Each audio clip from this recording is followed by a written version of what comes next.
Hello everyone, my name is Manna Susan George. I'm a consultant psychologist, KIMS Health, Kottayam.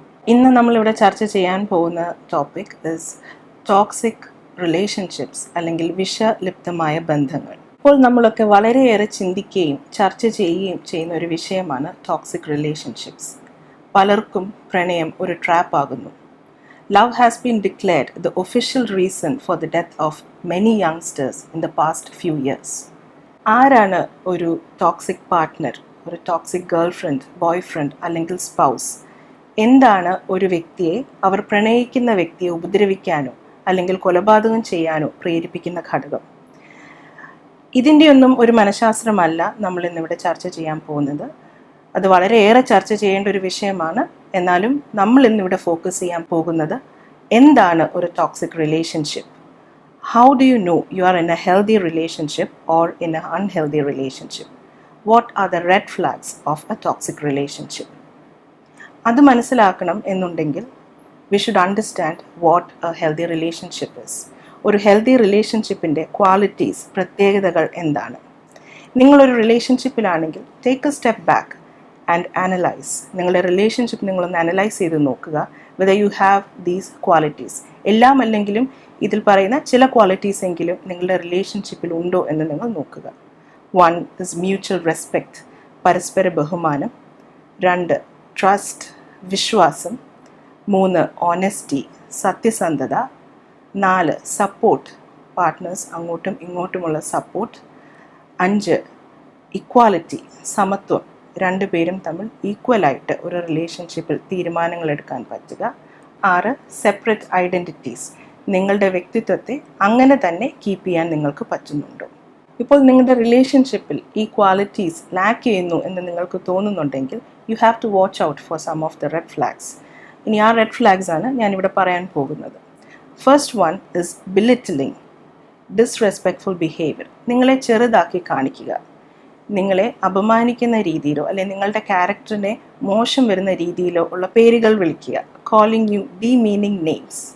അല്ലെങ്കിൽ നിങ്ങളുടെ സുഹൃത്തുക്കളുടെ മുമ്പിലോ മറ്റുള്ളവരുടെ മുമ്പിലോ നിങ്ങളെ എംബാരസ് ചെയ്യുന്ന രീതിയിലുള്ള തമാശകൾ പറയുക. നിങ്ങളെക്കാൾ ഇൻ്റലക്ച്വലി സുപ്പീരിയർ ആണ് എന്ന് എപ്പോഴും വരുത്തി തീർക്കുക. അതായത് നിങ്ങളുടെ അഭിപ്രായങ്ങളോ നിങ്ങളുടെ ഒപ്പീനിയൻസോ കംപ്ലീറ്റ്ലി ഡിസ്മിസ് ചെയ്യുക. ഫ്രീക്വൻ്റ്ലി നിങ്ങളുടെ വീക്ക്നെസ്സസ്, നിങ്ങളുടെ കുറവുകളെ എടുത്തു കാണിക്കുക, പോയിന്റ് ഔട്ട് ചെയ്യുക.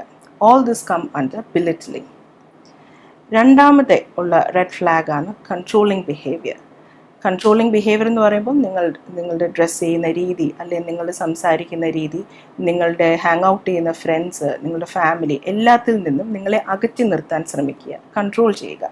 നിങ്ങൾ എന്തെങ്കിലും കാര്യത്തിൽ ഡിസഗ്രി ചെയ്യുകയാണെങ്കിൽ നിങ്ങളോട് അമിതമായി ദേഷ്യപ്പെടുക, നിങ്ങളെ ഭീഷണിപ്പെടുത്തുക, അല്ലെങ്കിൽ അവരുദ്ദേശിക്കുന്ന രീതിയിലുള്ള കാര്യങ്ങൾ ചെയ്യുന്നില്ല എന്നുണ്ടെങ്കിൽ പണിഷ്മെൻറ്റ്സ് തരിക. ഇതെല്ലാം കൺട്രോളിങ് ബിഹേവിയറിൽ പെടും. അല്ലെങ്കിൽ അമിതമായ ജലസി, പൊസസീവ്നെസ്, നിങ്ങളുടെ ക്ലോസ് ഫാമിലി, ഫ്രണ്ട്സ് എന്നിവയിൽ നിന്നും അകറ്റി നിങ്ങളെ ഒറ്റപ്പെടുത്തുക, അല്ലെങ്കിൽ അവരെ തന്നെ ഉപദ്രവിക്കുന്നതായിട്ട് ഭീഷണിപ്പെടുത്തുക. They threaten to self-harm. All these come under controlling behavior. മൂന്നാമത്തെ red flag is lack of humility. നിങ്ങളെ മാനസികമായോ ശാരീരികമായോ ഉപദ്രവിക്കുക. ചിലപ്പോൾ അപ്പോളജൈസ് ചെയ്യാം, എന്നാലും അവരവരുടെ ബിഹേവിയർ ഒരിക്കലും മാറ്റുകയില്ല. അതുപോലെ തന്നെ claim that they are doing this for your own good. അവരുടെ മോട്ടീവ് ഗുഡാണ്, നിങ്ങളുടെ നന്മയ്ക്ക് വേണ്ടിയാണ് ഞാനത് ചെയ്യുന്നത്, അല്ലെങ്കിൽ നിന്നെ ഞാൻ വളരെയേറെ സ്നേഹിക്കുന്നത് കൊണ്ടാണ് അങ്ങനെ ചെയ്യുന്നത് എന്ന് വരുത്തി തീർക്കുക. അല്ലെങ്കിൽ അതുപോലെ തന്നെ വളരെ ഇമ്പോർട്ടൻ്റ് ആയിട്ടുള്ള ഒന്നാണ് സംതിങ് കോൾഡ് ഗ്യാസ് ലൈറ്റിംഗ്.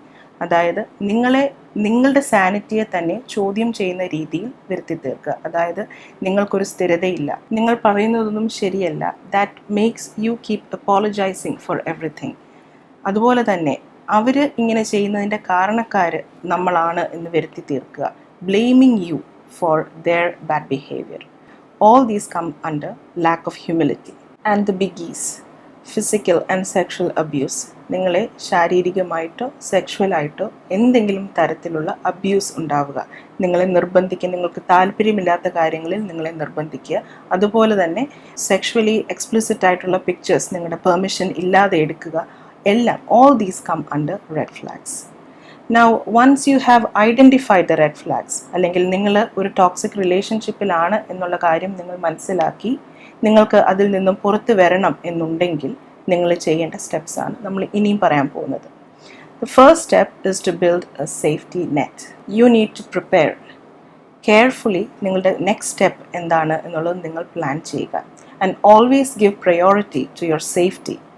അതിന് വേണ്ട കാര്യങ്ങൾ എന്താണ് എന്നുള്ളത് ആദ്യം ഫൈൻഡ് ചെയ്യുക, അതിനനുസരിച്ച് ബാക്കി കാര്യങ്ങൾ നിങ്ങൾ അറേഞ്ച് ചെയ്യുക.